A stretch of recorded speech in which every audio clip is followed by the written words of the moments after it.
Hello friends, today we will be discussing about the corrosion protection methods part 1. Part 2 and part 3 will be discussed in the next upcoming videos. See, these are the corrosion protection methods. We can have proper design, selection of metal, modifying the environment, using inhibitors. We can have inorganic coatings, metallic coatings, and organic coatings. Even cathodic protection methods can be used for protection. Okay, and let us discuss one by one. That is, first is proper design. Metals and alloys should have smooth and homogeneous surfaces. First is the metal should have smooth and homogeneous surfaces, and we should avoid the contact of dissimilar metals in the corroding medium because it may form galvanic sand formation. If at all two dissimilar metals are in contact with each other, it should be considered that they must be close as possible in the galvanic series, because if they are close to each other in the galvanic series, their reactivity will not be much different, and the loss of electrons or gain of electrons or the corrosion process will not, the chances of corrosion is lesser. The anodic material should have a larger area, because I said that the smaller the area of anode, more will be the rate of corrosion. So anodic material should have a larger area as compared to that of cathodic metal. That is, bolt, screw, nuts, all these should be made from more noble or cathodic metal. The anodic metal should not be painted or coated, because if there are any scratches occurring, that will cause a localized corrosion attack. Sharp corners and crevices should be avoided, because of the sharp corners they accumulate impurities, and that will increase the rate of corrosion. The equipment should be supported for free circulation of air, so that concentrations and difference will not take place. Now let us discuss. See, in this design, we have sharp corners where it can accumulate impurities and increase the rate of corrosion. So it is a poor design. In this, if we say this is also a poor design, because here also we are having corners, and here there is weld and sharp corners are coming. So this is also a poor design. But if the design, if it is not having any sharp corners, okay, it's a smooth one, smooth bend is there.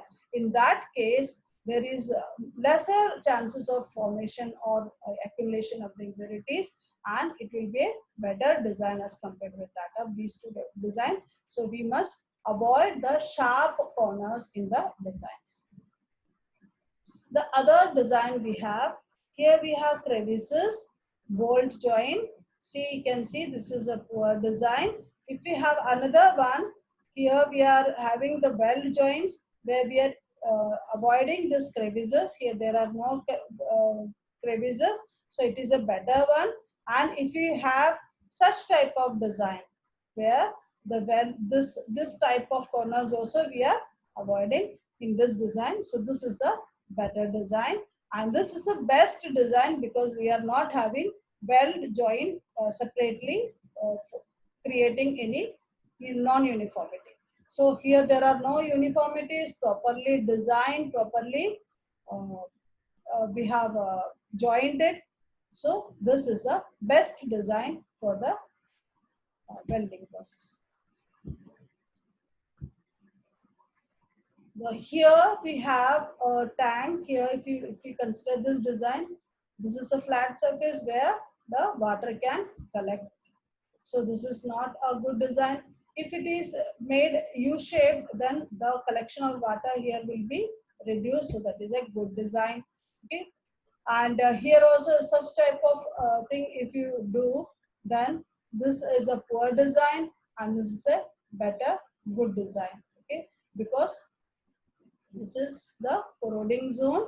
Here we have put some washer here so that that type of zone is. And here we are having a design of drainage system, and this is the foundation. The drainage is put directly into the foundation. So there are corners where there can be accumulation of dirt and free air circulation is not there. So there can be concentration difference for that can be possible at these areas, and corrosion can take place.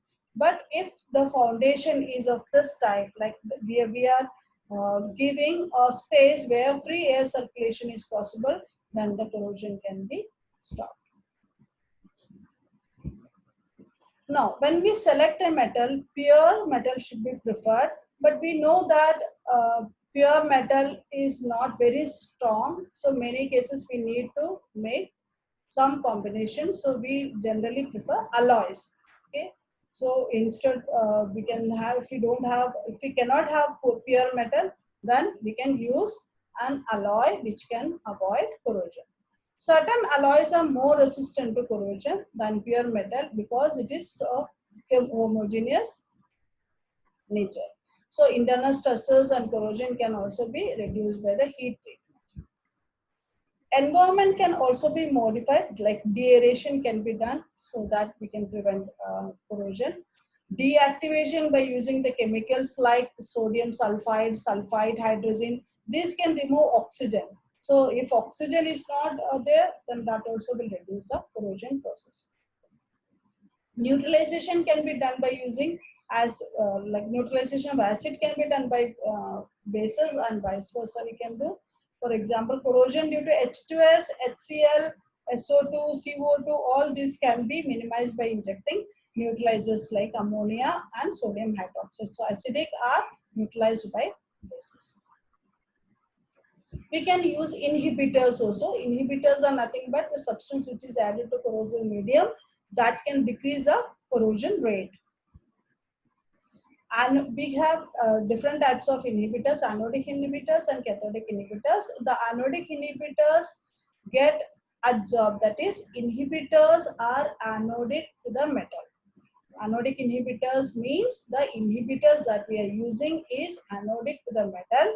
Then this get absorbed on the anodic surface, forms a passive film on it. For example, chromate and phosphates, these are anodic inhibitors, means they are anodic to the metal that is used.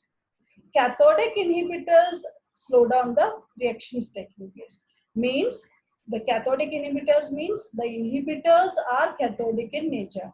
Means there will be always cathodic reactions taking place.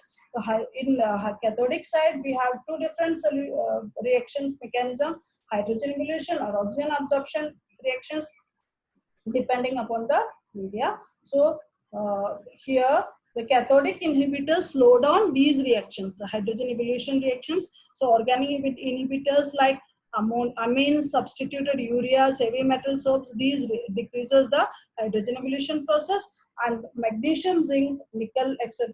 will decrease the oxygen absorption process. That's all for today. We will learn the further protection methods in the second part of the video. Thank you.